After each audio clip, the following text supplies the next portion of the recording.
Good evening, everyone. We are excited that you have joined us for our panel discussion of race in entertainment. I am Becky Jaskowiak, and I am the president of the Northwest Indiana Excellence in Theater Foundation. I'm also the managing director of Chautauqua in the Dunes, and this panel is being co-produced for airing for both organizations. So we hope that tonight's panel will broaden your perspective of how race and entertainment, how it's seen, how it's viewed, and some of our own friends and colleagues, how they are perceived in their version of entertainment. So let's meet our panelists now. Let's start with Kira Shackleford. Hello, again, my name is I've been singing since I could speak, and I've been acting since middle school. I started acting because my best friend, who unfortunately passed away, she was the reason why I got into theater. I originally wanted to be a doctor, but then she changed my whole perspective. I have been doing shows since middle school. I had lead roles in high school where I got to work with Mike and Melinda. I got to play Cinderella, where actually Will Akins was my prince. Lori in Oklahoma, where Will Akins was also my lover. Will Akins and I have been best friends forever. And then in the summer, I played Belle in Beauty and the Beast, the last show I actually got to do. I currently work at both Disney and Universal, and actually at Universal, I'm an actor. I started off in the Halloween Horror Nights this past Halloween. I was in the Stranger Things house. If you have seen Stranger Things, I was Erica. It was really cool. There's pictures of it on my Facebook with me and her. And then now currently I'm in the Tri-Wiz tournament show at Hogsmeade in Universal. So what I'm doing right now, I haven't finished my rehearsals yet because of life. But eventually I'm going to get back into that, hopefully very, very soon. Super exciting. Well, thank you for joining us this evening. Keith Evans, you're next. What's up? My name is Keith Evans. I am originally from Gary, Indiana, Northwest Indiana area, also Chicagoland area. I've been a stand-up comedian for 10 plus years now. I'm also a writer, and currently I've actually been signed to Golden Artist Entertainment, actually right before COVID. So that was weird and fun, because I got to get a bunch of shows thrown at me for a lot of money and then all taken away at once. So that was a great time. And then also I got some things coming up with Netflix and some other things in LA. So hopefully when LA opens, I can go there. So yeah, that's me, Keith Evans. Awesome. Thanks for joining us. And Will Akins. Hi, thank you for having us, Becky. My name is Will. As she said, I have been performing since high school, seriously been performing since high school. Actually, I blame all of my success on Kiera Shackleford. She was the reason why I rejoined choir after I had quit, because I just, I was playing football at the time. And if it hadn't been for her and our friend Cassie, I know I wouldn't be where I am today. I don't know what I'd be doing. I have been in Les Miserables, Phantom of the Opera a couple of times. I was the MC in Cabaret in college. I was Walter Lee in The Raisin in the Sun in college. I have also played Scuttle in Little Mermaid. I do a lot of backstage work and onstage work. I was actually, this time last year, hired to go join Carnival Cruise Line and be an entertainer on the ship. Not an entertainer, sorry, an activities host on the ship. And I was the standby piano bar player. And then the world stopped spinning. So when the world starts spinning, I have that job awaiting me. But my friend Jacob Reinhardt and I did a summer camp with a bunch of students, and we noticed that we had a bunch of homeschool students. So we opened up a music and theater workshop that homeschool kids can come so that they can get that credit, if you will, for music and theater. So we had our first class yesterday. We do theater, music on Tuesdays and Thursdays, and music. So we did music this morning. I also work nighttime part-time as a bartender, so I'm running on fumes.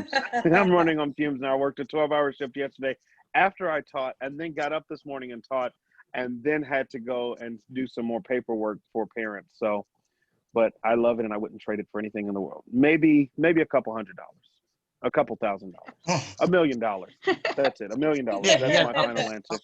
Okay. That's my final. That's my final Add a answer. few zeros on that, Will. Not too many, because the more zeros you add, the more troubles you get, and No Fair. money, I don't no want too many of problems. those problems. I haven't dealt with those troubles yet, so I'm just waiting to get my first time, Understand. so I can, so I can be there and be Hey, like, when okay, y'all now. get there, let me know. I just want to borrow a couple thousand, 20,000 That's is awesome. typically my number. 20,000 is like my number. Well, let's get into our panel discussion. So I have prepared some questions ahead of time, and I did give each of these guys a heads up so they could be prepared with their answers. But then we might throw some extra ones at the end and see how they do on improv. But we wanted to bring this panel. Obviously, we're in a place in our culture and in America right now where race is the top of mind awareness for many, for good reason.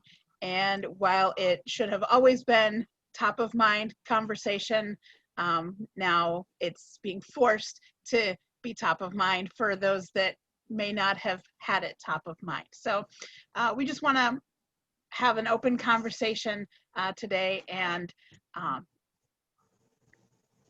if at any point you feel like you don't want to answer a question, that is totally fine. Just say pass. But we are going to have each of you answer all of these questions unless you don't want to. So we'll start with, what has been your experience as a Black person in entertainment?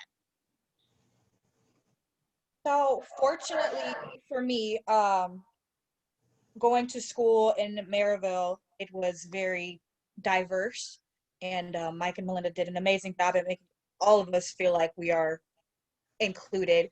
So so far, I haven't experienced really too much negativity when it comes to being a performer as Black. The only things that I can really think of negatively wise were my last show where I played Belle in Beauty and the Beast.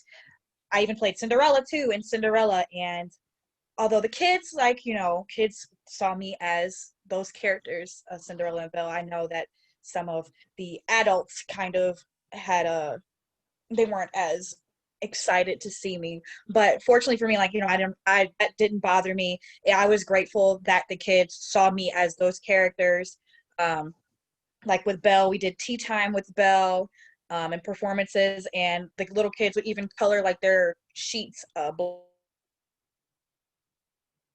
black. An awesome experience. Even in college, I went to a predominantly white institution, and I pretty much got into every single show I auditioned for except for one. A little salty about that. It's fine. Whatever. I hear about it all the time too. Yeah, I was really upset. We don't like talking about that. So fortunately, in my experiences, I haven't received much negativity. But that doesn't mean that stuff can't happen in the future. But fortunately, I haven't experienced much of that. So, Right. I guess mine's a little different too. When I first started comedy, so my first starting stomping around, Northwest Indiana didn't really have a comedy scene. I know a lot of people would say a lot of the stuff that I did kind of jump started it a little bit, because I would do stuff in Chicago and then come back and do stuff in Northwest Indiana. And then a lot of people started catching on to that. But when I started in Chicago, I started on the north side. So I wasn't necessarily a South Side comedian, I guess, if you want to label something like that. I generally think that, funny is funny. And I do recognize that there's a whole path and journey that, Black comedy is a thing in its own genre. At the same time, I kind of have just always attacked mine with funny is funny. I'm going to be funny across the board, which has been great, but then has also caused some issues. When I first started comedy, there was kind of a rift between North Side and South Side comedians in Chicago. And, there would be people who would even possibly say Keith Evans isn't a Black comedian, which there's a lot of ways I take that, and there's a lot of ways like I can respond to it. But then also I'm like, well, who cares? Am I funny comedian? Like that's my first go-to. Like, am I funny? Like that's it. That's all I care about right now. And then, as time goes on, you get more experienced. And as time went on and society went on and things started coming up and, people start to talk about a lot of things that are topical. It's all, some on the white side, it was almost as if I was so much a part of that scene that maybe some of my counterparts forgot that I was Black. So then when I brought up Black stuff, they were like, whoa. Like, and I was like, well, I mean, you thought I wasn't going to say anything? Like, I don't understand. Like, and then on the other part, on the other side, sometimes there's things that I say that maybe in like all Black clubs and stuff where Black people are like, well, you don't, just because of my presentation or whatever, you don't know exactly, what you're talking about or this and that. And I'm like, I mean, at the end of the day, I've always had that issue growing up when, you learn that it's an underhanded comment later, but that thing when they're like, you're very well spoken. And I'm like, hey, guess what? All those things happen, and if I'm driving down 30 going to Valpo at 2 a.m., it's still gonna happen to me.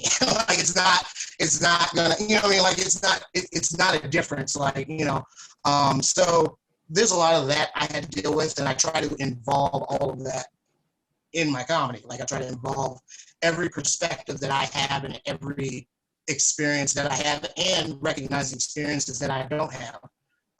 Just because those experiences are important too. And I like to let it be known that just because I had experience A doesn't mean that experience B is not important, and vice versa and stuff like that. So I've had that with my writing. I've never had anything straight up like just powerhouse remember the Titans races, like, I never had anything happen. Like, you know what I mean? Like just something that's just so blatant and just like, but I have had things, just, with the idea of booking, for just as much as they had an issue with booking, giving women the same amount of opportunity.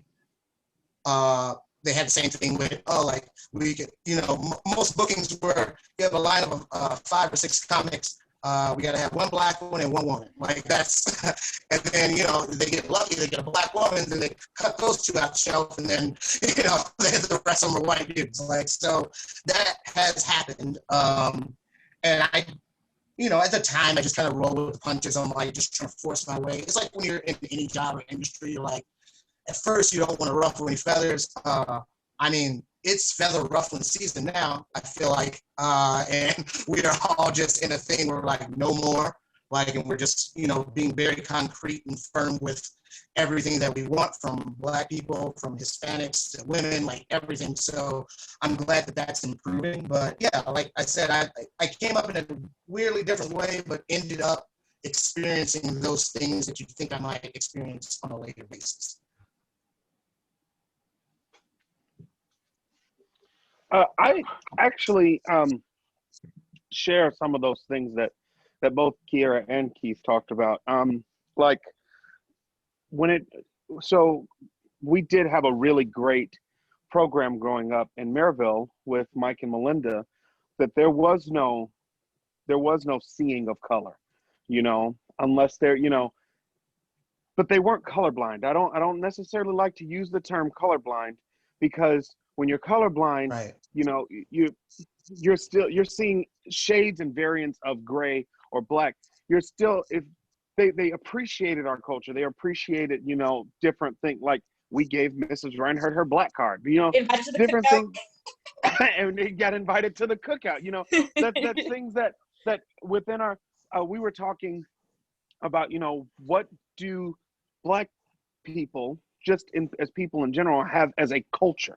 And we have our culture. Okay, so, you know, like I loved watching those hakas that they do in New Zealand, that big warrior dance, and like every man knows it and it's the coolest thing. Well, what do we have?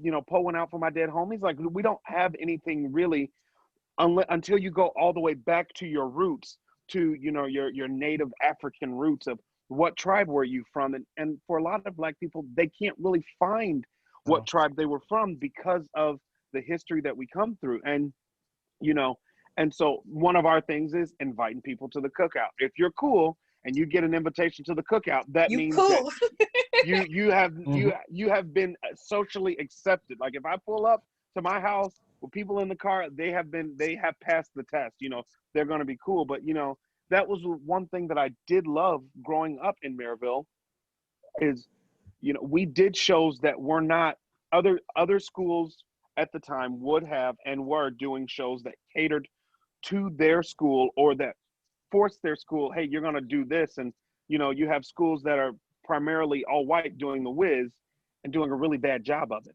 Not saying anything bad about them, but they just were doing a really poor job of it, you know. And you had us, we were doing things like Kiara and I freshman year, we did Phantom of the Opera. We did Secret Garden. Kiara and I did Cinderella. We did Oklahoma. We never did a show we had a predominantly, you know, Black performing arts department. We never did like, oh, we got a bunch of Black people, we got to do Ragtime. Oh, we got a bunch of Black people, we got to do The Wiz. No, these were shows that we learned the pinnacle of musical theater, and we actually learned the correct way to go about it while still appreciating and respecting art. Like, we always jokingly said we were going to call me Fro in Oklahoma because I had an afro at the time and not Curly. and that was like that was the joke. And it was not trying to appropriate our culture, but it was appreciating the fact that, okay, this show was written and he was called Curly because he had that, you know, beautiful curly hair. And we have an actor who, you know, he has beautiful hair and it's curly to an extent, but it's a different form of curly. Even in the show, the long yellow hair, they had to change the words because my hair was yellow. What did we change the words to? I have no idea. I don't remember. Oh yeah, for Judd singing, when he was singing the floor creaks, Jacob we changed the words to match the actors. And I think that's the beautiful part about performing, is it should be a direct reflection of the time. And as Black performers, you know, how many shows do we really have and opportunities do we really have that, in all actuality, if I go anywhere else now in life, I'll probably play Judd in Oklahoma, which is fine. I could play Judd, but I would never have had that opportunity to play Curly anywhere else. Same thing with music. You know, I listen to a lot of different kinds of music that people who look like me don't. That doesn't make me better or worse. That just makes me, as the performer, who I am. I like to listen to lots of classical stuff, lots of musical theater, to find what other people do, to listen and, oh, that's kind of cool. I'm going to learn how to do that. I really like their rendition. I'm going to learn theirs and I'm going to make it my own. And then once I got to college, I joined a fraternity. I always said I was never going to join a fraternity. And every time I would come home and talk to Black people and, oh, you're in a fraternity? They started asking, was I in, you know, what was I in all of these typically Black heavy fraternities? And I'm, well, no, I'm a symphonian. Nerd. We just we talk about music and eat food, and that's what we do. And in our chapter, there was only 2 Black guys. It was myself and Sheldon, Sheldon was from Chicago. But then when I found out that there were like chapters, there were like nothing but Black guys, I was like, I want to go see what they do, because it was just really cool. And what else I wrote down?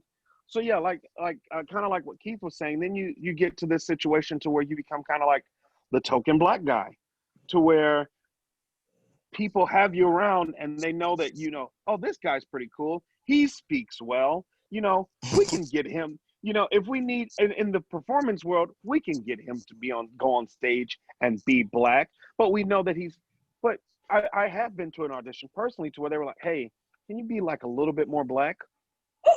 Well, what does that mean?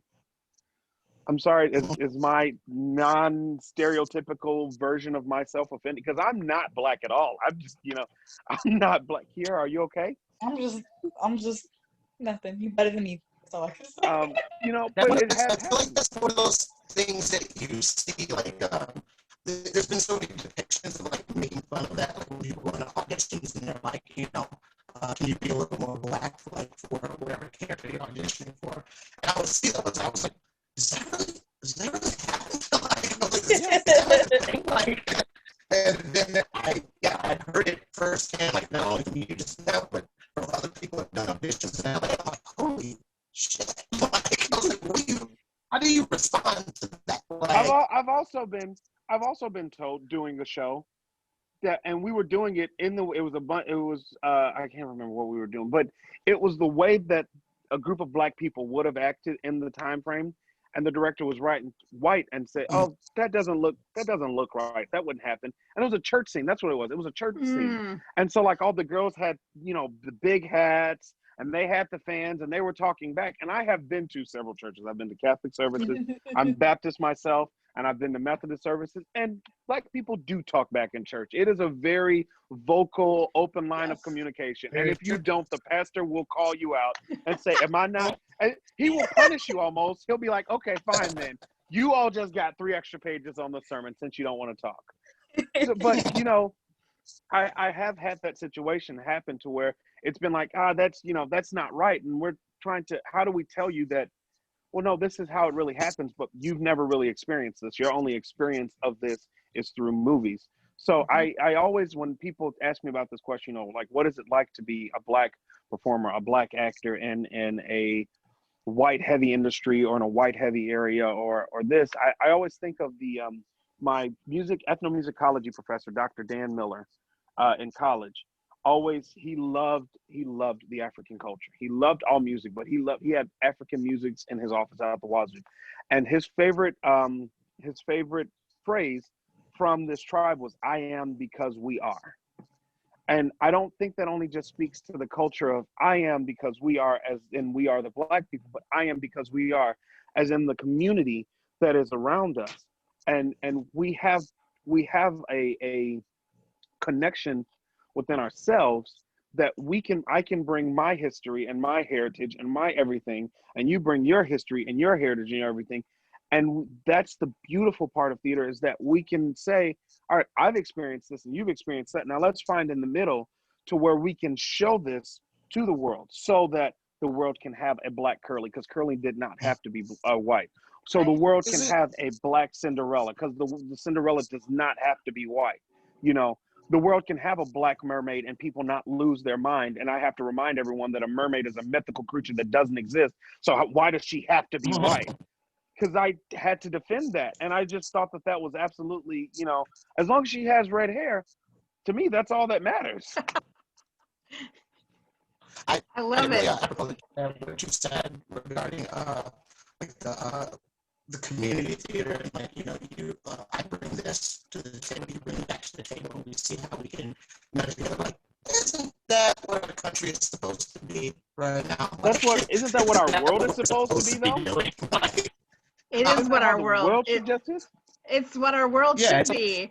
And it is one of the things that I love most about theater is the fact that theater forces you to walk in somebody else's shoes. Quite literally, especially in community theater, they are somebody else's shoes. But you not mine. I have stinky feet. I bring my own shoes.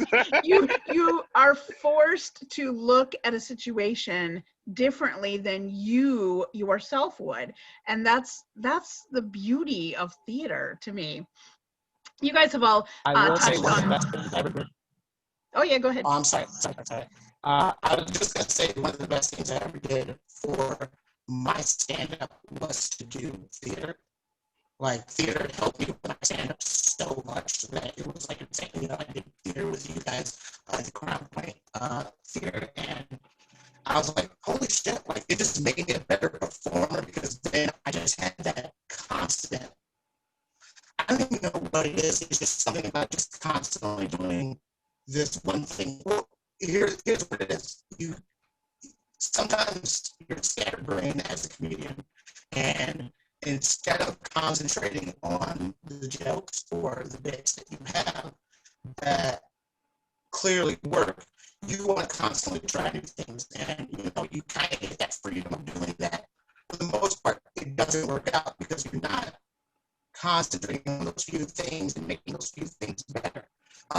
And theater made me accept that and actually get into the whole thing of like, okay, I'm just going to take these 5 minutes, these 10 minutes, and just pound it and pound it and pound it and pound it and pound it. And after the 15th, 16th time, it's just like, it feels like flawless rather than doing something different every week. And yeah, you're doing something different every week, but you're doing it at a C level when you could just be pounding it till you get to A level and then having A work all the time. You know what I mean? So, big ups to you guys, all you theater folk. You guys are great. You guys are always welcoming, and I appreciate you guys so much. I love it. Hey Keith, you're I don't know if it's your internet or your mic or something, but you're sounding really choppy. So I don't know exactly what's going on there, but I just want to. I was gonna say that. I was like, he keeps saying really good stuff, but it keeps going in and out. Yeah, I didn't know if it was just me, so I didn't want to say anything. So I'm like, maybe he's That's why I muted my mic. My 8-bit is a little rusty, so I didn't know what he was saying. No, you're all good. It could just be internet being pokey, but so you've touched on a lot of great topics here. One that I think I'll just comment on and then we'll go on. Will, you mentioned quote colorblind casting. I have personally used that phrase before, and I'm curious, is that a term I shouldn't use? Because, for instance, when my husband and I directed Willy Wonka, we've directed it twice. The first, I directed it twice. He was in it the first time. The first time we had a Hispanic Charlie with white parents. The second time we directed it, we had a black Charlie with a Hispanic father with a white mother. And like, to me, I chose the best person for the role. It didn't matter to me what ethnic background they were. I'm like, the whole thing of theater is disbelief, right?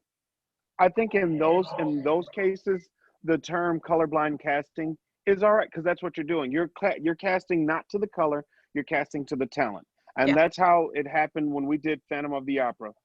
All of the leads, except for one, every other night were black. Mm-hmm. And she didn't do, Mrs. Melinda Reinhardt did not do that to make a social statement. She did that because those were where the better voices fell. Right. And so, if you're doing something like, Willy Wonka, or insert I'll use Hamilton since that's the only thing everyone's talking about right now. Sure. That's the perfect show. Lin-Manuel wanted the story of America then told by America now. And if that does not define the colorblind casting term that we use, he wanted the story told by people that look like America now, almost as storytellers telling a story, because that's genuinely what we're doing. We're telling a story. Either it's a real story of someone's life, we're telling a story that someone made up, we're telling a story that someone told one time and then we've thrown in some music, but that's what we're doing. Now, if you're doing a show like Hairspray, to where you have to have, a black Motormouth Maybelle and a black Lil Inez, pardon me, that's a little different. And to then I understand, but if I don't want to say a suspension of reality, but to where you have, when we did Cinderella, my dad was tall and dark as night, and the young lady who played my mom was white. I mean, pale white. I love Cassie, but she was pale white. Don't come for Cassie like that. And then Kiera's dad, the guy who played Kiera's dad, was a white guy. And so it goes to the better voices or to the better talent level. And that for sure is something that I don't personally, and I don't, if someone does, they're entitled to their own opinion and I support them, but I don't personally find it offending when I hear colorblind casting, but I don't find it offending when someone says they're colorblind. I just think they have the right intention, but the wrong idea. That Yeah, they're because seeing it. what colorblind takes away is that people think that by saying colorblind, that means that, like, yes, they're seeing everybody equal, but like, and we are different, and that is okay. Like, you can see me as black. You can see what I am, what it means for me to be black, just what I can see you as white. Like, the issue when it comes to, like, how seeing, like, white versus black is how you treat me. If you're seeing me as black, and you're like, oh, like, this is how she is, because that's when it comes. And that's, I think, why colorblind has become a term that isn't necessarily a positive thing, is because people use that as to erase or differences. But it's okay. We are the great American melting pot. You know what I'm saying? There are differences, and our differences make us cool. If we're all just equal, then what's the point? We're boring. You know what I'm saying? I like to learn about different cultures. I like learning different languages, different everything, like different foods that different places have. If we're just colorblind, then it's just boring. And I'm like, no offense to people who are actually colorblind, but when you're colorblind, the colors aren't. You don't see. I prefer the term color confused. I'm not colorblind. I prefer the term color confused. All right, there we go. We're gonna do That's color awesome. Color casting. confused. Color I love confused it. casting. The 3 C's. But yeah, so that's the only thing. Like what you're saying with how you were casting it. Yeah, obviously, like even with Ariel and the Little Mermaid, like, and how Will was saying, like, she's a fictional character. Like, it doesn't matter. Stuff like that only matters in shows where it's like it matters. Like, you wouldn't have a white guy play Martin Luther King Jr. You know what I'm saying? Yeah, just like you probably wouldn't have a black guy play Elvis or something. You know what I'm saying? Like, depending on the situation. Unless that's the show, because you do Yes. have different races playing Hamilton and Mhm. Eliza and all of that. But that was the specific message and point. Yes. But if it's Right. like you were saying, if it's something poignant like Hairspray. this is yeah. So like you were saying, but there are some out there now that people are writing like, yeah, I'm going to tell this historical lesson, but I don't care really who plays what, when, where, or why. I just want. But if you're doing ragtime, you definitely Coalhouse has to be black, and Fire Chief Will Conklin has to be Irish, white, whatever, because that is within the confines of the story, or else that story honestly would not make any sense. If you had a white guy come out to play Coalhouse, he's not a real person, but he's based off of the real idea of a person. Sure. In the context of that show. And that show is nothing but just a beautiful history lesson of it's sad. You could actually take that show, probably just set it in modern day, and it still seems like it would be real. It still seems Too like true. things like that would be happening. And it's like, how have we allowed ourselves? That show took place in 1902. Father built a house at the crest of Broadview. That show took place in the beginning of the 1900s, and it's 2020. Why aren't we looking at this going, man, how stupid were we? We're looking at this saying we have gone nowhere. If anything, we've now regressed, because now it's like, now you have social media. Now you have other vindictive and hurtful ways that people can go about delivering messages and smiting people down and everything. And it's like, there was a time to where it was more hidden, and now it just is like, oh yeah, I'm a racist and I don't really care. I don't like black people and I don't really care. But if a child comes in here and I'm supposed to be teaching and I go, oh, you have blue eyes and I really just don't like blue-eyed children, so you can't take my class, everyone will pull their kids out of my class, because then what? Now I'm left without a class. I'm left with no money. And even if I didn't like the kid with blue eyes, you would probably still just bring them in here and you would still respect them, because they deserve the same education that every other child, the green-eyed child, the brown-eyed child, the yellow-eyed child, and the blind child, they all deserve the same level of education and respect. Absolutely. Very true. Let's talk a little bit about what you perceive when you see Black characters portrayed on screen, on stage, in comedy, in cruise, in whatever your context is. What do you see when you see? I think it's definitely, I love it, especially like, we've been talking about Ariel and how is it Chloe or Callie Hallie? or Haley. I'd say I'm like, One of oh them no, two. I always mix them up. I love them. I love them dearly. And it's stuff like that is amazing, and stuff like, you know, Chadwick, rest in peace. Stuff is, I mean, it's already cool to see Black people on TV shows, but it's even more amazing seeing us be in roles that are not just like movies about being in gangs or slave movies. You know, like Chadwick was like, I saw Black. I love movies, but I don't typically see the same movie multiple times in theaters. I saw that movie 3 times because it was just so cool that we finally had like this awesome Black Marvel movie, you know, with a whole with beautiful Black men and Black women. Like it was just like it was so amazing to me because, like, you know, I would love to be in movies and I would love to be a superhero. So just seeing that was amazing. And that's not to knock all the, you know, the movies where there are, you know, that does talk about like gangs and like, you know, slave movies. Like those movies do have their own things that you can get out of it too. But it is nice that we are starting to have movies that is not just that. You know, we have Prince of the Frog, and yes, you know, she spent most of the movie being a frog, but we have a princess now. You know, we have somebody who is. We have a Black princess. We have Black superheroes now. We have all of these other things, so that way little kids and grown people can look up and see themselves in there. That's amazing, and I do love the fact that we are starting to like open up roles like The Little Mermaid, or even there was like clips of Anna and Elsa, and they were Black women.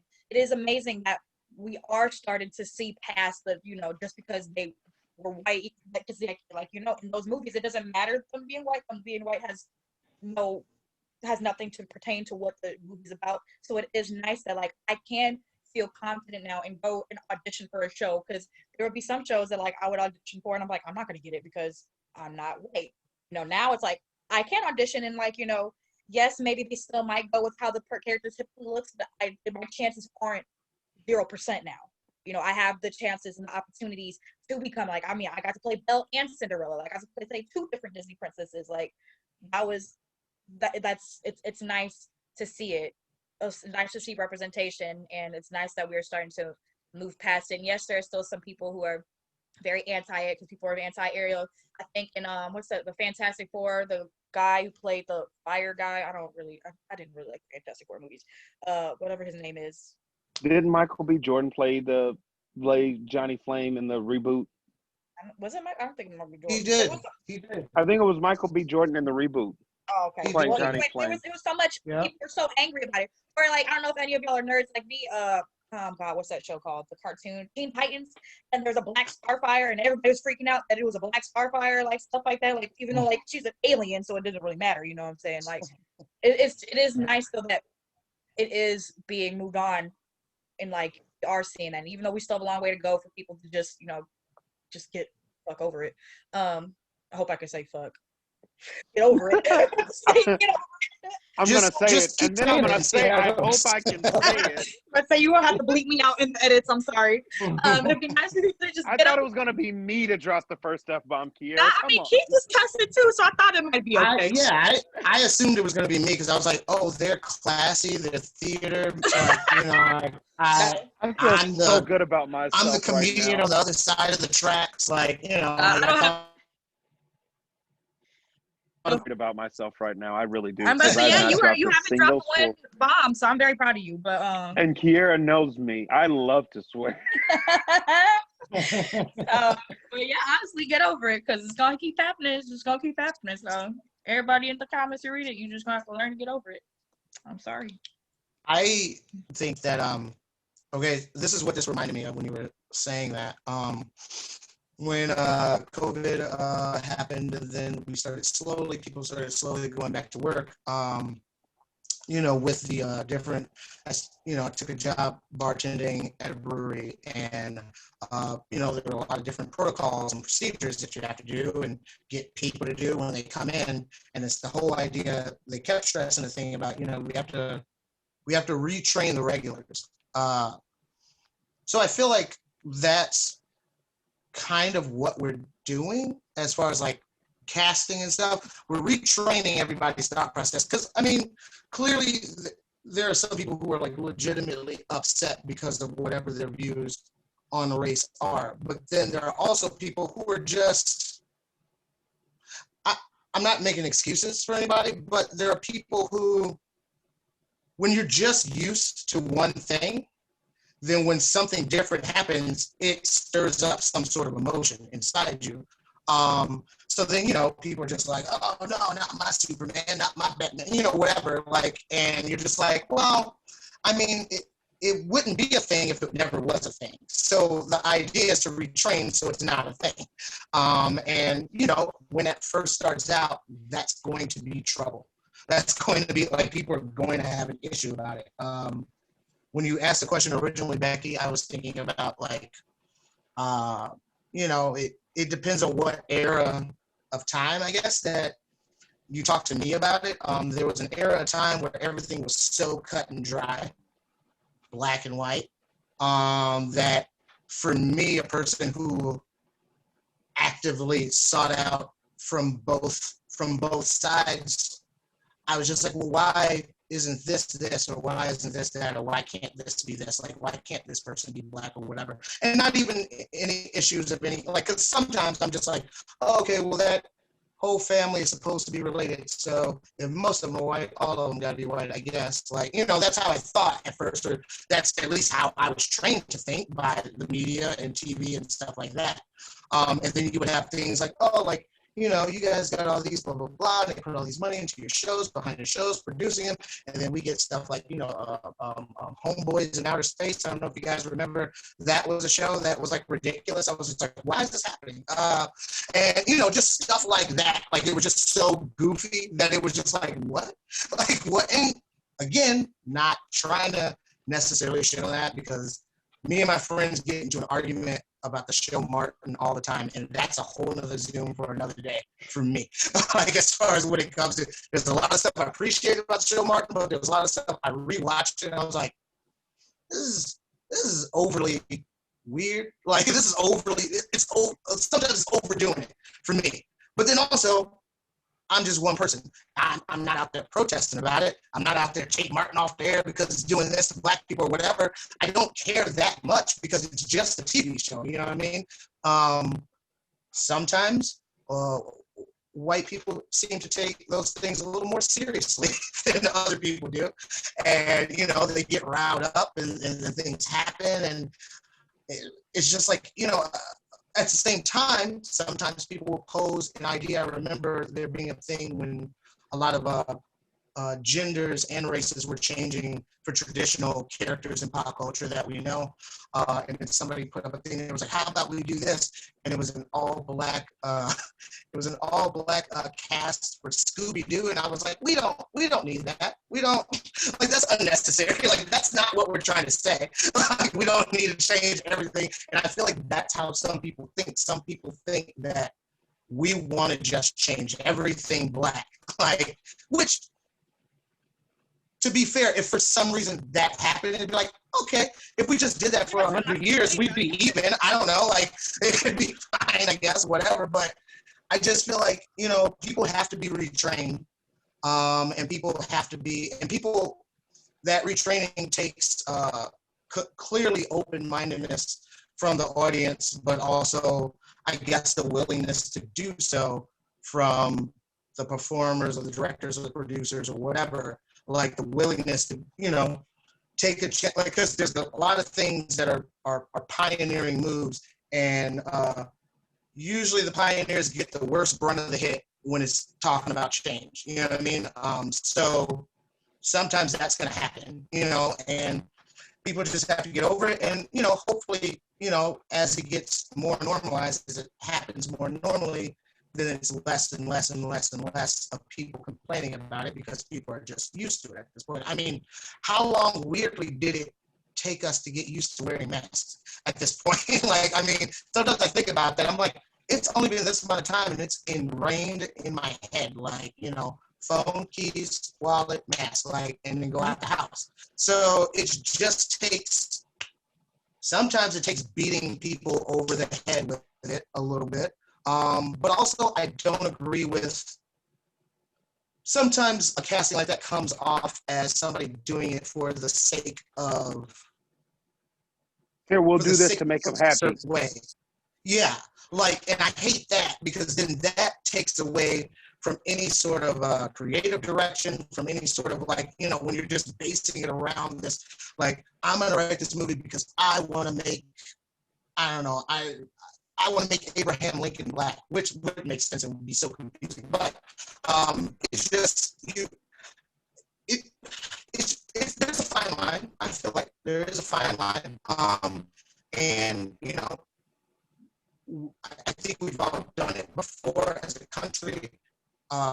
In certain situations where there's a fine line between something and then you figure it out, and then 20 years down the line, you're wondering why were we even thinking that way 20 years ago. So we gotta let some years go past before it's severely normalized to everyone and nobody's making a big deal about it. At the same time, sometimes racists have sex and they have kids, so there will always be racists, I guess. They will always exist. But hopefully, just normalizing a lot of things, I think we need to keep on doing that and keep that procedure.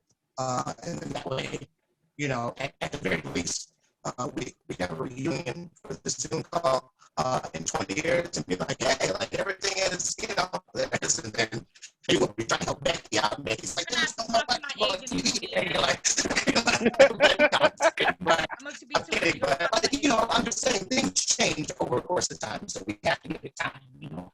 But yeah, that's all I got to say about that. To piggyback really quickly before I jump into the question off of what you just said about the, you know, the racists having children and then, you know, ingraining that into them. To an extent, I totally understand, and I agree with that. But I also feel like, you know, think about our parents. Our parents did not carry around cell phones like this. Our parents carried beepers, and their parents didn't even have that form of communication at all. Their parents went to a payphone or something. You know, like I went to college and I had my cell phone and I could call Kiera, or I could FaceTime Kiera, and I could text Kiera instantly. Back in the day, you know, our parents didn't have that luxury. They had the floor phone, and before the floor phone, there was one phone for the building, and before that, they had to, you know, snail mail. And so, if we can change, Are you calling a house phone a phone? Am I calling a house phone a phone? A floor phone? What's a floor phone? A floor phone, like a phone for the entire floor. Oh, okay. I was like, wait, I missed all He told y'all he was we just kept phones on the floor, and that's it. Yeah, that was it. That was it. old. I don't know why you didn't listen. I'm so sorry. I told you I was old. Back in my day, we had floor phones. You kept it on the floor. You had to put your ear to the floor and then just. You listen to the Literally, vibration. But you know, if we can learn how to, you know, even down to driving, you know, when I was a kid, not everyone, my parents didn't have like, we drove all the time. We drove everywhere. We would go on vacations and we would drive, and we didn't always have a GPS, you know. And even before you got that GPS, you had to buy, you know, you went on MapQuest, you printed the map out. Before you could go on MapQuest and print the map out, you had to actually get a map and then highlight your little trip that you were going to take and make big circles. I have no idea what that would be like. That gives me, and I don't get anxiety about things. That gives me horrible anxiety if I ever had to take a trip that way. If I had to like, do that, so. but I mean, imagine being in the car by yourself and you're trying to like, and you don't know where you are. So you like quick look down, and then you, especially with how people are today, like if we can learn to adapt and learn to grow that way, why can't we learn to live in a world where people are just accepted for who they are? I don't have to agree with you. If just because you are, you know, Black, you're white, you're Irish, you're gay, you're straight, you're transgender, you're part of the LGBTQ plus community. Like just because, shut up here. There's a lot of words to say, but just because you're a part of that does not mean that I have to agree with it. I am a devout Christian, and one of my friends, my very close friends, is an atheist. But that doesn't mean that I don't love him any less than I love anyone else. Two of my other best friends, I'm the godfather to their children. And we have pretty differing political views. I mean, like we believe the same thing, we believe the same ideas, but we just believe in different people. But that doesn't mean that I love them any less than I love anyone else. My job is not to judge anyone or to say, oh, my Jesus is better than yours, and let me show you all the Bible verses where it says it. I feel like my Jesus says that I should love you, and I'm going to show you why it says I should love you. You know, I'm not going to find the excuses on why I should hate you. I'm not going to say, oh, you're different just because you're a man and you like men. You could never have babies, and that's weird. And I'm not going to. Who am I to judge? I'm weird too. I do things that no one else does. I'll get off of work in the middle of the night, and I'm probably the only person that gets off of work in the middle of the night and will literally fall asleep sitting at a piano, not practicing anything, not playing anything, but that's just where I'm most comfortable in my life. And I could fall asleep instantaneously at my piano, rather than laying in bed and throwing on Criminal Minds for the 815th time. So, you know, like I feel that, yes, we have this idea of it's just going to keep an ever perpetuating circle. But I feel like at a certain point we have to stop allowing people to have excuses. Same thing within, just the Black community.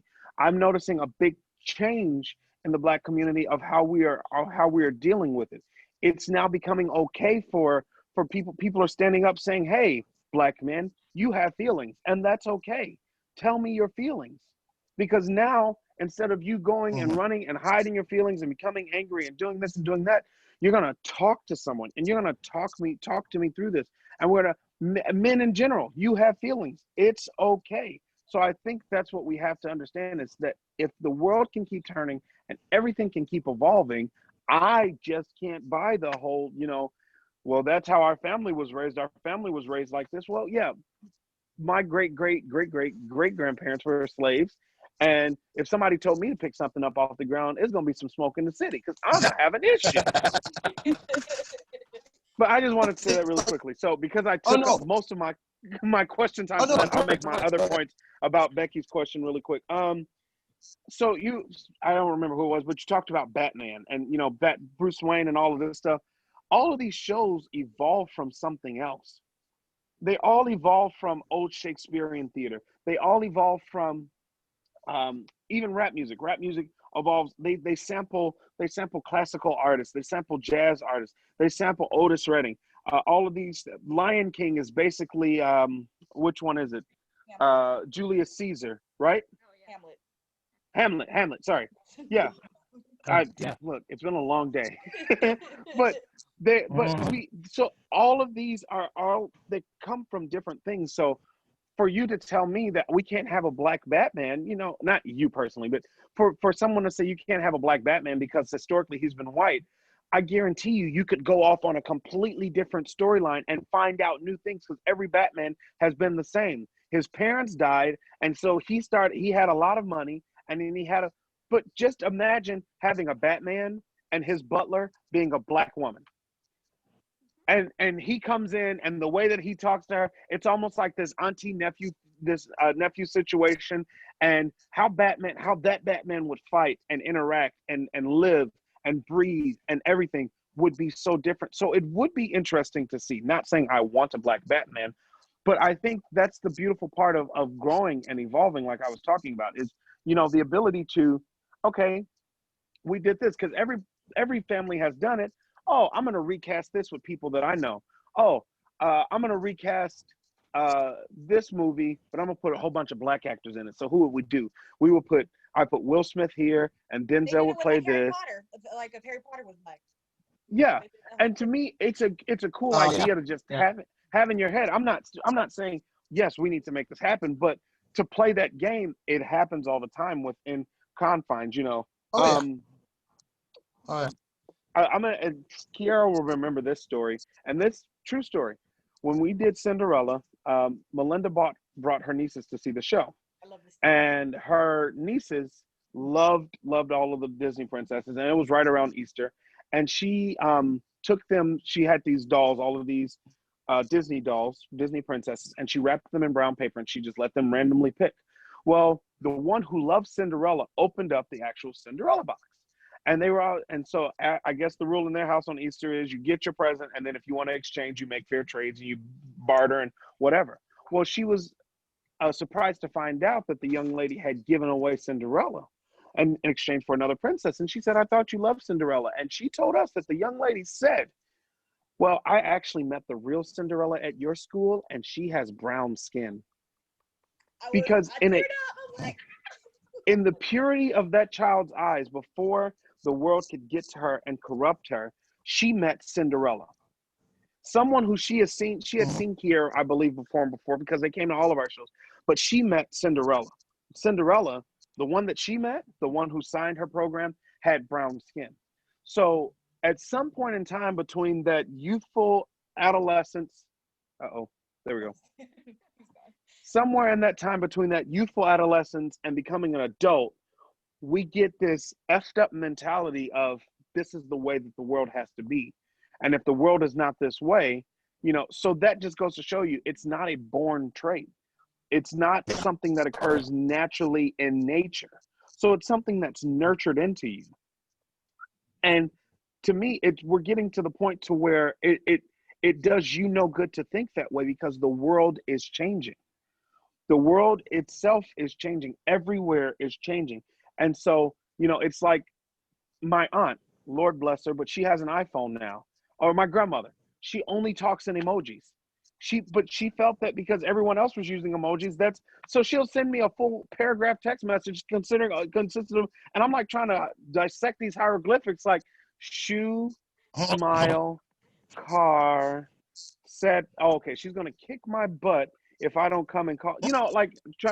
But these are the things. Like the world is changing, and so, and then another big thing, is everyone gets so like uptight about it, especially when it comes to color. Like, if everyone could just sit down in situations like this and just have good conversations, like, hey, let's sit down and let's talk about this. Does it hurt you when I say this, or how does this reading this or seeing this or you experience this, how does that make you feel? But everyone gets so uptight about it. They hear the word race and it's all of a sudden, I'm not racist. I can't be racist. My 3 friends are black. Well, I think the defensiveness is part of the bigger issue and the problem. I eat vegan food all the time and I'm not vegan.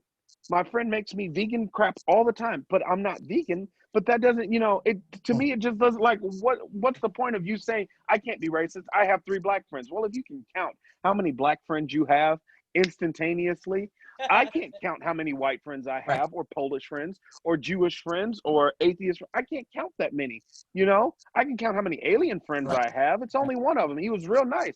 But other than that, I have, I don't have that just stockpiled in my head. I'd have to actually sit down and write out everyone and then like go and do their genealogy because I don't care. As long as I like you and I like your spirit and your soul, you bring me good energy. You are always welcome, a seat at my house. And then you get into this whole cancel culture thing to where everyone is like, oh, you got to cancel this show because they did this. Oh, you got to cancel that show because they said this. The one that irritates me the most, and it probably shouldn't as much as it does, but it really does. I love the Golden Girls, like watch them every day. Like I am a 25-year-old man and I watch the Golden Girls and I'm proud of it. But there's an episode to where Dorothy's son, Beatrice's son, he was dating a black woman. And so they had this they would always put these lessons in their show, and they had a double thing going on because there was a big age gap and because it was an interracial couple. And so they're in the living room and Blanche and Rose come out of the kitchen with mud masks on. And so they come out of the kitchen with mud masks on, and Rose, because Rose is a nitwit, says, it's not, we're not really black. Don't worry, we're not really black. It's the funniest line in any Golden Girl episode because nowhere were they ever going to say you were black. Nowhere were they ever going to talk about blackface, but it's been taken off of Hulu because it insinuated blackface. There's a big difference. The joke crazy to me because not to come for the black community, but we won't really completely cancel R. Kelly. But seriously, we won't cancel the people that we should that we need to be canceling. You have people standing outside in Chicago right now trying to barter for his release from jail, and it's come out all of the stuff that he's done with children, poor innocent children that had no, their parents did whatever. I believe their parents were a lot involved in it. But these kids, these young ladies who who had nothing to do with it, but we won't, you know, Here's somebody's getting pulled over like right outside the window, but we won't, it ain't coming from me, that's all I know. so we can make sure it's not. Well, there's a curtain, so I can't really see. But yeah, so that's the biggest thing, is that we won't, you know, we won't come together and stand with each other and let's talk about how we love each other. But people will come together and say, let's let this child molester who pees on little girls out of jail. People will come together and say, free this rapper who got caught with loads of illegal weapons, a crap ton of drugs, who was going to do whatever, who promotes violence within their videos. But we won't come together and just do it like a community cleanup project. We won't come together and just say, you know what, we're all going to get together and have a day. We're going to take our kids to the park and we're just going to let our kids play with each other. And I understand that right now in COVID, you can't really do things like that, but still the idea, you can't blame COVID for everything that has not happened before March. So when you weren't doing it, and now people want to say, well, we can't do it now because COVID says we can't do that. Okay, so then how do you make the excuse pre-March? How do you make the excuse that I have, you know, students that I work with that did not know it was possible to actually be able to go to school and study music and not be famous and still have a pretty okay life? You know, I know lots of people who are music therapists, people like Kiera who work for Disney, people who do all of these different things that, you know, but they're, because of the world they see around them, they don't think that it's possible because of the color of their skin. They feel like they're going to have to work 12 times harder. And that to me is just the most heartbreaking and depressing thing, is that, you know, having to tell kids, you could do it. You having to be the driving force behind them, telling them that I faced adversities and things, you know, and they feel like they are not cool because they don't sing black songs. They don't like black music. Oh, well, what is black music? I don't remember black being a genre. There's rap music is a genre, hip hop is a genre, and that's fine if you like that. Like whatever you like. But if you don't, if you like jazz, if you like classical, if you like this, we need people to like different styles of music, because we need new people. Eventually, the people who are doing it now are going to be dead and gone. And we need new people to replace them and to bring a new age idea to them. So same thing with theater. We need people to bring a new age idea to theater, writing new shows, curating new shows, directing new shows. We need new ideas in how we approach music. We need new ideas of how we're going to approach theater. So we've done theater in the round, so let's do theater in a pool. Or let's put the audience in the middle and the actors are all around them. You know, like different things like that. It's just, think outside of the box, but everyone has confined themselves to this little itty bitty box because the world around them says this is the box you have to think in. Meanwhile, the world around you does not think in that box. And the people who are outside of that box don't even give a crap about that box. They broke out of that box and are standing on it and using it as their soapbox to say, I'm different. You know, make my money. I'm different. And that's what bothers me, is that, you know, I'm really not, I hate LeBron James. I know he has nothing to do with the theater, but I can't stand LeBron James.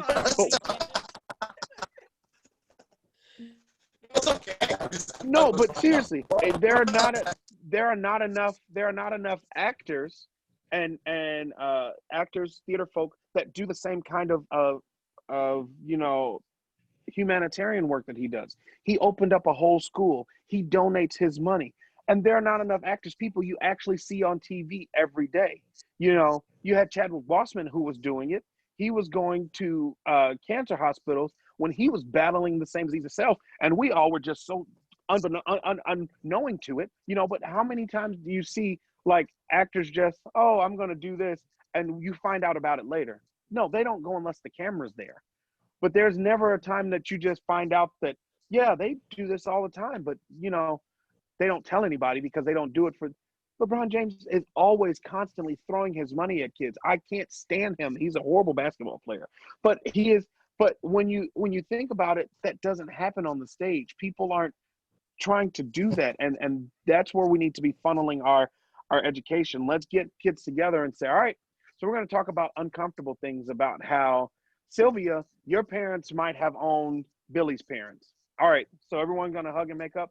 All right, so now we've gotten that out of the way. How do we build upon this, and how do we move forward? And how, because together we are strong. I am, because we are. We are much stronger together. Red Rover style. We're much stronger together than we will ever be apart. So that's Mic how we drop. feel about seeing black people on TV. Thank you. How we got from there to there. Boom. That's how we are. So this is a question that has think you rattled muted around yourself, in my Becky. brain for the longest We- time. And Oh, there we go. Okay. We couldn't hear you for a second there. oh, sorry. We This can is a now, though. question that has rattled around in my brain for a long time, and it happens in various different contexts. But I'll use this one specifically. So you've already referenced Black Ariel and things like that. So here's the thing. A newscast or an article will come out and it will say, oh my gosh, so-and-so is the first Black actress to play Ariel, or they're the first Black woman to be a vice presidential candidate, or XYZ, the first Black X, the first homosexual, the first woman, the first, put whatever you want in that blank. Do you feel that that honors Black people and or that person, or is it yet another way to say, look, you haven't been able to do it before, so, you know, like, is that a good thing, or is it not a good thing? I personally think it's a good thing. Because, I mean, depending on the situation, it's cool too, because there's some people, like, I don't remember, I think it was one of the Black gymnasts, she was just the first. So that was cool, because we don't need to say she's the first Black woman because she was the first. But I think it is necessarily because we are still, like, breaking out into things where this is very important. Like, you know, Barack Obama was our first Black president. You know, like, that is a thing. That is technically a thing. I don't think that's necessarily trying to be like, oh, we just keep bringing up race, but it's technically he really was. Like, Ariel, technically, I mean, Allie's technically the first Black Ariel. Like, it's not necessarily to me that they're using in those cases. I mean, and some, obviously it depends on how the article is trying to say and trying to get across, but to just say that we have our first Black Ariel or even our first Black Disney princess, like, yeah, we do now. Like, that is fact. It's not necessarily just saying it to just say it. It's fact. So depending on the situation and the context of it, I don't find an issue with it. That's just me. I agree with the context, definitely. I feel like clearly we want to be at a point where we don't have to say that, right? Like, clearly that's where we want to be, and clearly we're not there yet. The idea that anybody would be, I guess, upset by that, like, that's a thing to celebrate. Like, there's no negative thing in that. Like, of any first, whether it's Black, whether it's a woman, whether it's this, whether it's that, like, that's only need for celebration. Like, there's not need for any sort of, upset or anger or whatever. I do think that, like, I mean, clearly right now the media itself is has its own agenda, certain things, to get whatever clicks or to get whatever discussion going on and stuff like that. And that's definitely something to look into, but like, by all means, like, if this is the first, I don't know if this is the first person with like only 9 fingers that did this thing, tell me, cool. Like, it's like, if it doesn't apply to me, but it's something I'm learning, and I'm like, oh, okay. Or like, sometimes somebody will say that, and they'll be like, oh, I forgot what it was. Oh, it was recently, they were like, I think Crown Point, Indiana, got its first Black police officer. And I was like, so I saw the article and I thought the article was cut off because I was like, oh, they got their first Black captain of the force. Like, I was like, that makes sense. But then I read it, I was like, oh, this is only the first Black officer. And I was like, okay. I was like, very odd, very weird. I mean, yeah, I guess I'm supposed to definitely, I definitely celebrate that to a point, but then, you know, there were people that was like, immediately somebody jumped on it was like, see, none of us are racist. I'm like, oh, well, calm down. Like, that's not just the last infinity stone and racism is gone. Like, that's not how that goes down. Like, you know what I mean? Like, you can't just take that article. And also, you work at a Starbucks. You didn't appoint him to be on the floor, so why are you taking credit for like what's going on? Like, it's just like You work at a Starbucks. like you're saying, it's context. It's so much context, and it's like, you know, how are you presenting this in a celebratory way? Are you presenting this in a clickbait way?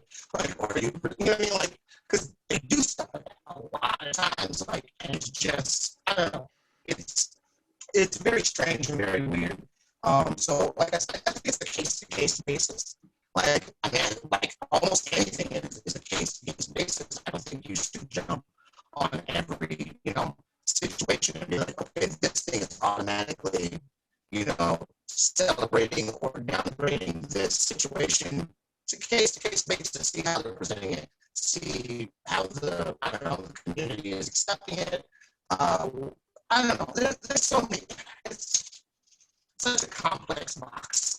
It's always a complex box, and it's so much to unwrap that it's just like, you know, even I remember when, you know, I was invited to do this, and then the title was like race and entertainment, and I was like, oh, are we gonna talk for like 24 hours straight? Because I mean, we probably could.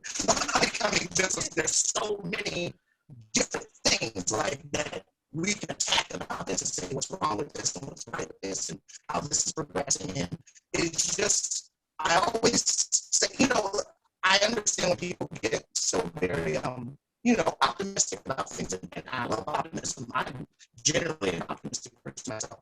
And you know, someone is like, you know,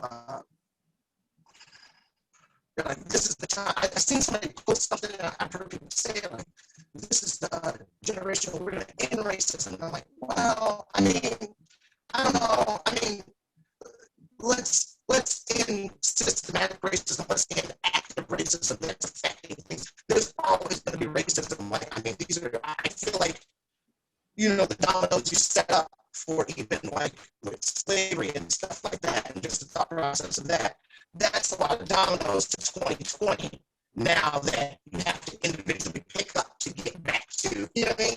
Like, to get back to where everything's even. So I feel like it's a little naive to be like, yes, we're just going to end racism. And I'm just like, well, no, I don't think so. But I do think that we're going to help people understand that, because I think part of the problem is a lot of people don't even accept that it exists. A lot of people don't accept. Like, they assume that like racism is only like if you call me the N-word, like that's it. But there's levels to racism, and people don't typically see the levels of racism. You know, it's like until we get to that point, like we can't end racism until people start to realize there's different. Racism isn't just you calling me the N-word down the street and saying you hate me because I'm black. There's racism, the slight racism, like how you were saying how people say you talk really clearly, like stuff like that. You know what I'm saying? Like until we can get people to understand all of what racism is, racism isn't going to end anytime soon until people can realize, oh, this is technically racism too. You know? So yeah, well, it's like the idea of like no, go ahead. No, I was just going to say, like, what Kira was saying, it's just like the idea of, it's a long journey when someone is an alcoholic and they try to not be an alcoholic. They get through all the steps, whether they go to a 12-step program, whether they rely on church, whether they rely on just family and friends and like stuff like yoga and stuff like that. By the time, it's a long journey to get from that point. So you take that journey, but then also add on the fact that before you even get there, the person who's the alcoholic has to accept and understand that they're an alcoholic and understand what the problem is. And I feel like we're still in front of that. Like, we're still where, you know, and we're not just dealing with one person, like one person in our family. We're dealing with millions of people. So it's not only millions of people, but but hundreds of generations as well. like Mhm. deep-seated, deep-rooted, back to the whole, it's born and then we teach it to you because that's how the family is. Deep-seated and deep-rooted issues that it goes way back to everyone has to understand not only I am, but my family was. And so I can't apologize for what they did, but what I can do is understand what they did so that I know not to make those same mistakes, so that I know the difference truly between right and wrong. And then I can fix myself, and then I can start to move forward and help progress to a more uh, equal society. It's a lot to unpack. It is.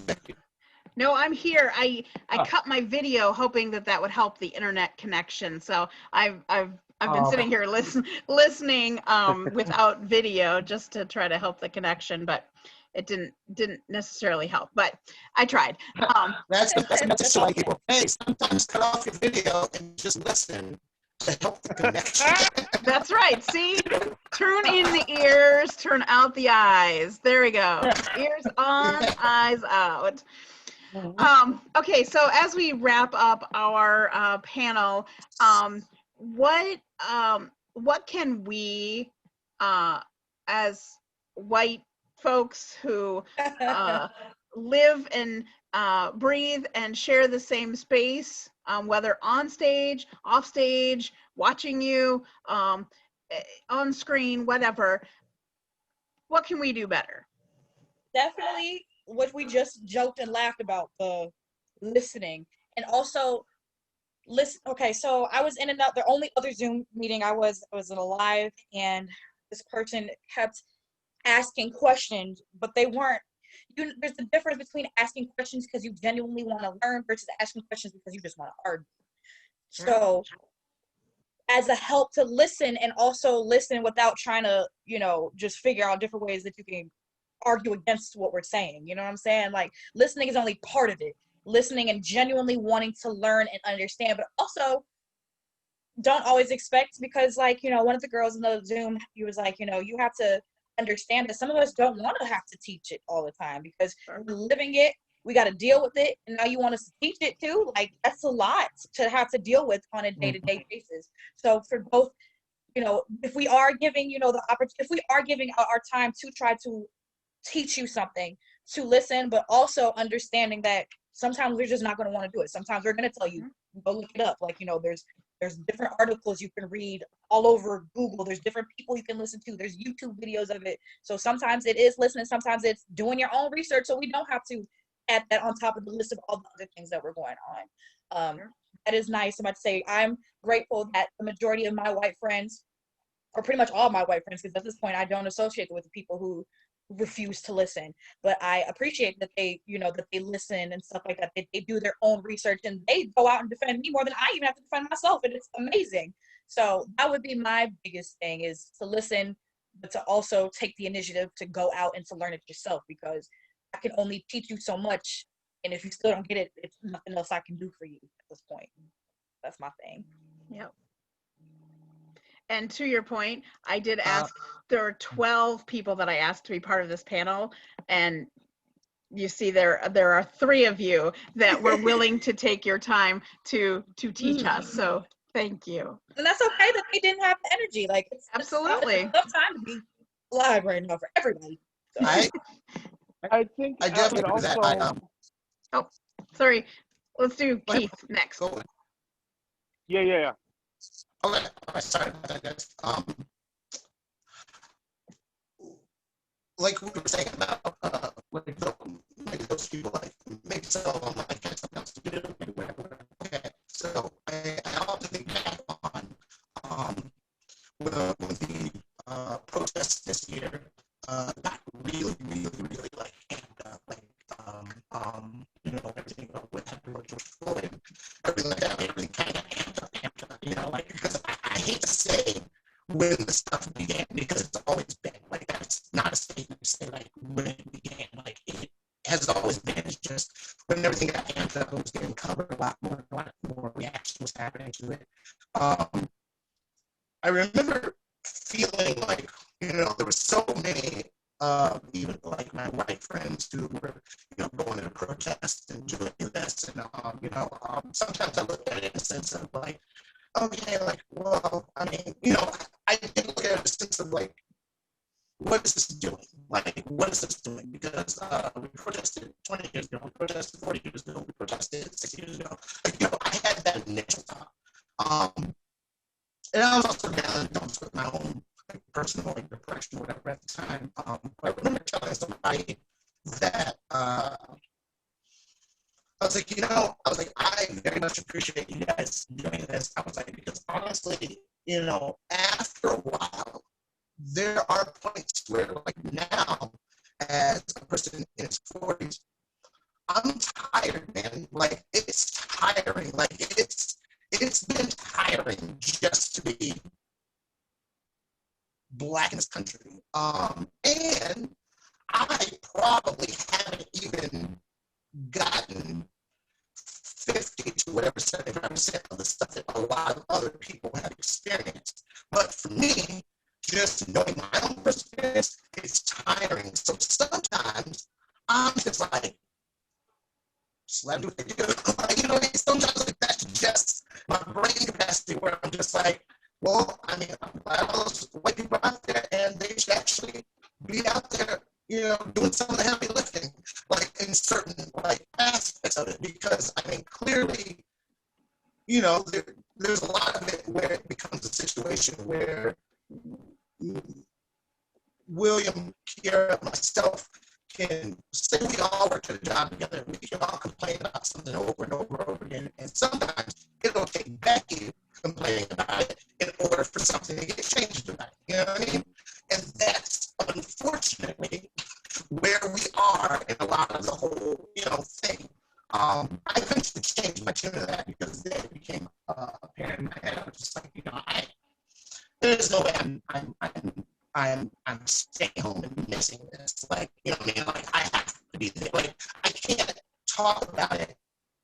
And then somebody's like, oh, yeah, so you were there. I was like, oh, yeah, I never went. Like, I just felt like I couldn't do that. Like, I wouldn't have felt comfortable with myself having a conversation about racial issues, but not ever participating in anything that, was there to peacefully bring it about. And it's just, I think, to answer Becky's question, I think, like, besides the listening, besides, like listening, like, truly listening, like, hearing, listening, like, not just waiting for an opportunity to respond to something you just asked. I feel like also just actively participating in not only just like stuff, just like serious like marches, but just participating when, say, like a Black movie that's not a superhero movie. It comes out, go see it. Just look at it as if it's just a movie. Like, stuff like that, like little things like that, I feel like start to change people's perspective on things where it's just like, okay, stop looking at it as like, I mean, like and there's so many different industries and aspects you can do this in. I know a lot of people now, like, specifically go to, Black-owned businesses in their state, and these are people, whether they're Black or white, they don't care. They're just going to support that, to do that whole thing. Just little things like that, just, do that. Because I would definitely say, like, as a person who's technically, I came up in a time where certain things were okay that aren't okay now. And, like, even though I never felt that I was, I was never anti-gay, but was I actively supporting LGBTQ? Probably not. So a lot of times I'll go to things or I'll buy things from this just to support this and that, just to be like, and not showing that I'm doing it, but just actively supporting it. So it's just like, hey, this Black movie isn't just for a Black audience. This white movie just isn't for a white audience. This homosexual or like transgender or whatever is not just for that group. It's for everybody. The entertainment, especially entertainment is for everyone. It does not matter like it honestly does not matter. And I feel like whatever you need to do to put that into your mindset and live like that daily, do that thing. That's it. For me, I think it comes down to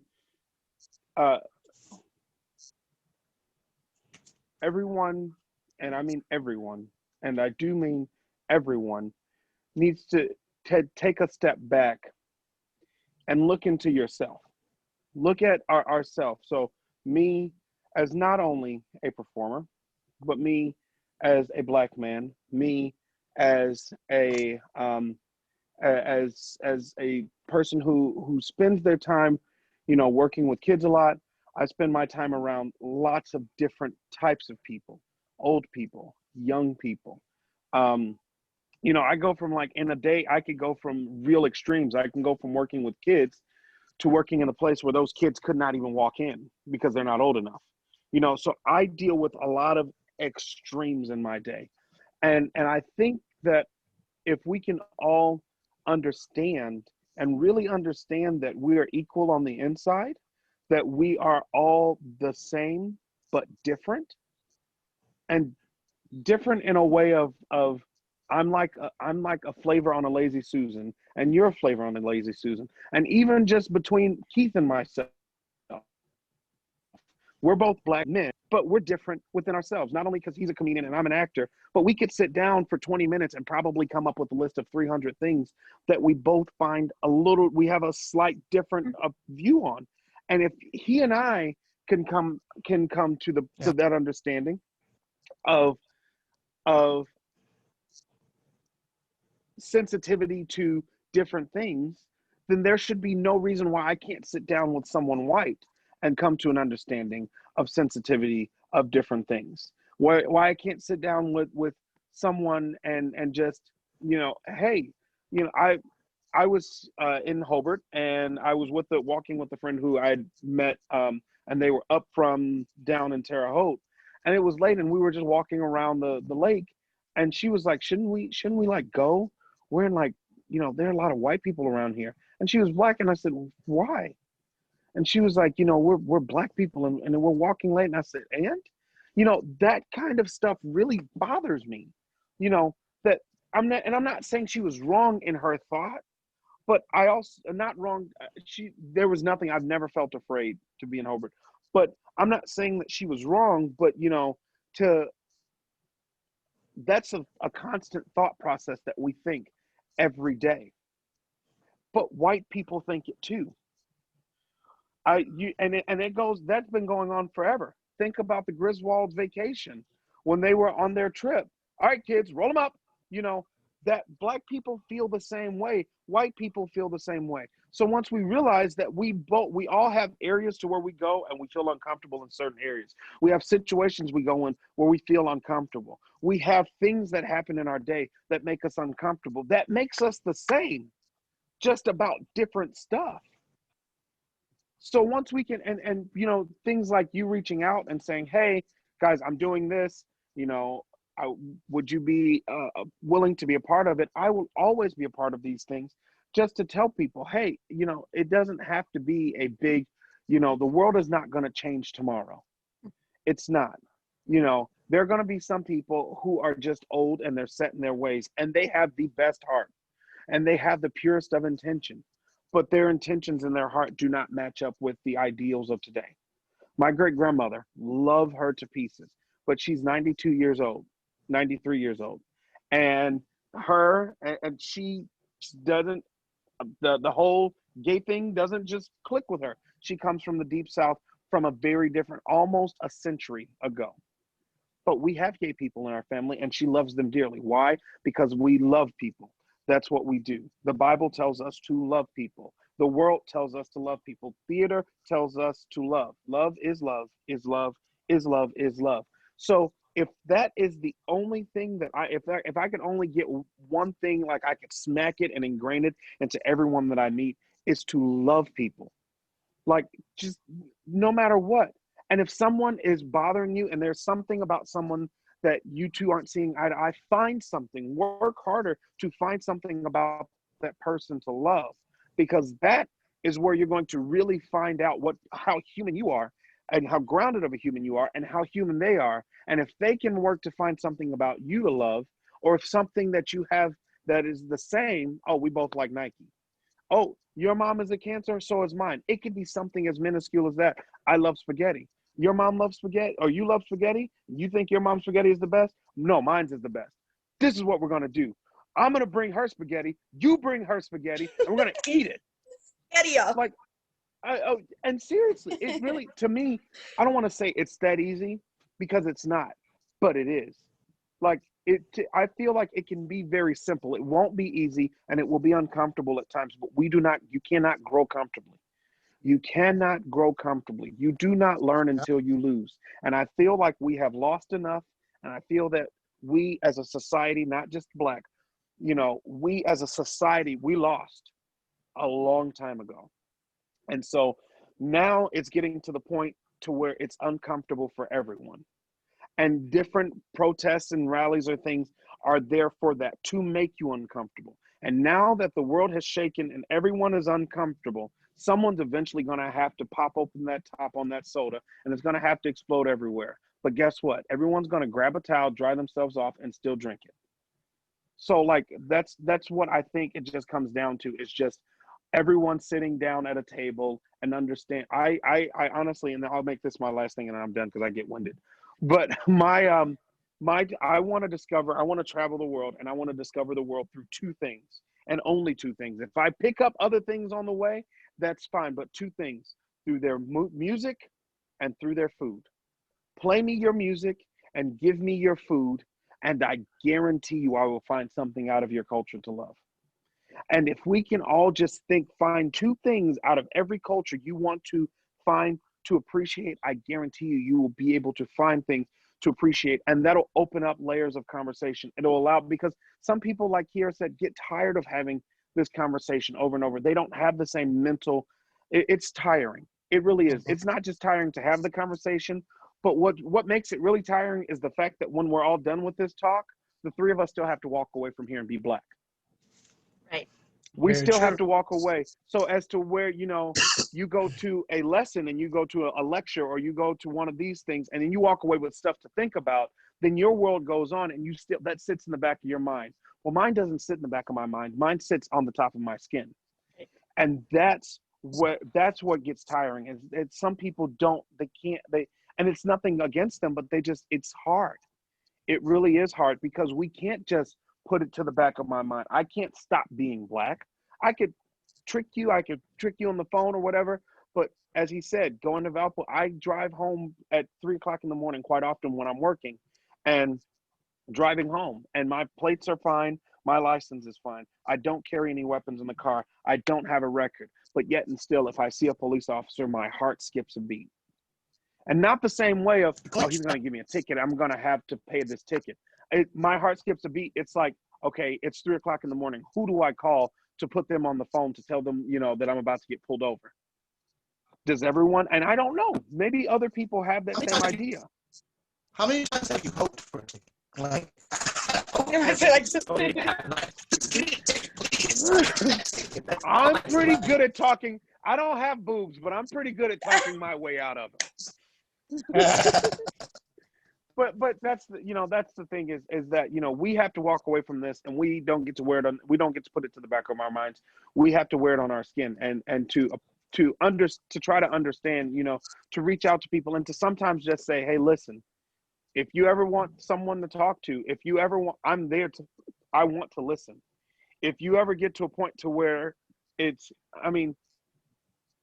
you ever get to a point to where it's like, hey, I want to learn. I want to try to understand. I want to do this. I want to do that. Just to know that you have someone that is trying. People who have reached out to me, people who have said, listen, if you want to talk, I'm white. I don't understand what you're really going through, how your mental state is, but I will listen to you.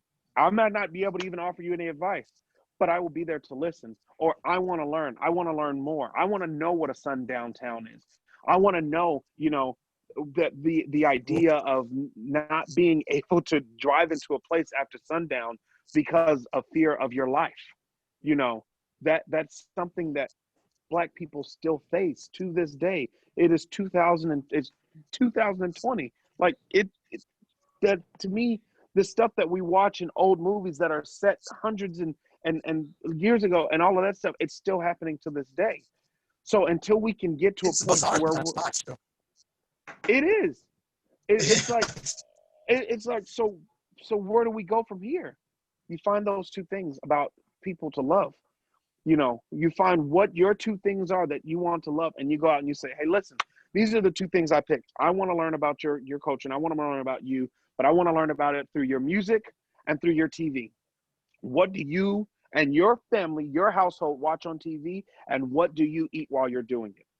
It doesn't have to be the same thing for everyone. But if you can find two things, two very simple things, I believe that everyone will be so impressed by how many doors would be open, because it opens conversation and inspires thought-provoking conversation in a very relaxed, at-home fashion. So you walk away and everyone, the Black person feels like, I finally had someone listen to me that doesn't look like me, that doesn't know. Like, I got to tell these stories and tell them struggles or all of this to someone that doesn't know them.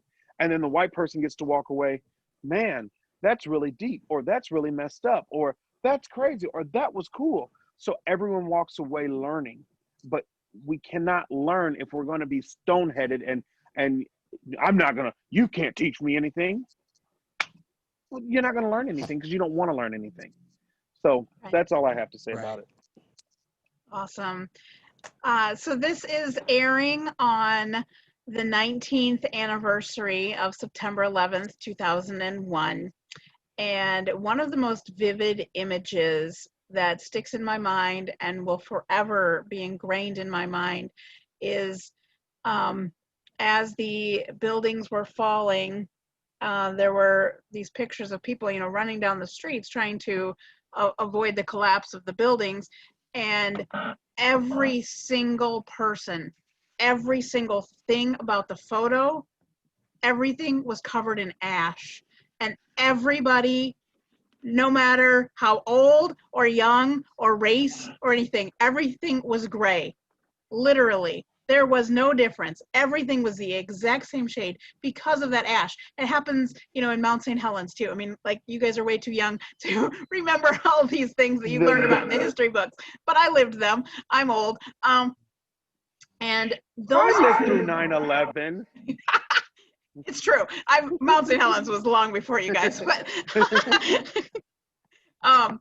is that just the things you were just saying is, what are the things that make us the same? Like those shared historical moments, those shared memories, those shared experiences. And I do love that that's what theater brings us, is a shared experience. We talk about there are articles written about when people come to the theater, that their heartbeat actually starts beating at the same rate with the whole audience, because they're experiencing this incredible thing together. And in the land of COVID, we haven't had that opportunity, and all these other things have taken its place. And I just think it's an amazing opportunity, and I am so thankful that you guys took this incredible amount of time out of your life to share with us and to give your perspective. And I just really appreciate each of you.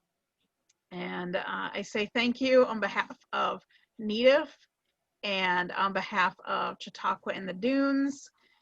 And I hope that those of you that are watching after the fact and following the comment trail, that you'll comment in your experience based on the questions that we've had here, and we'll just keep the conversation going. And I think that's exactly what you guys have just pointed out, is that listening and being part of the conversation, being part of the solution, is what we're here to do. So on behalf of NIETF and Chautauqua on the Dunes, thank you for participating in Race in Entertainment.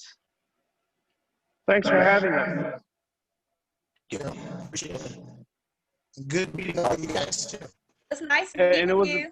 It was a pleasure to meet you, Keith. It was nice meeting you, Will. It was. Did we meet each other? What's your name again? I don't even know.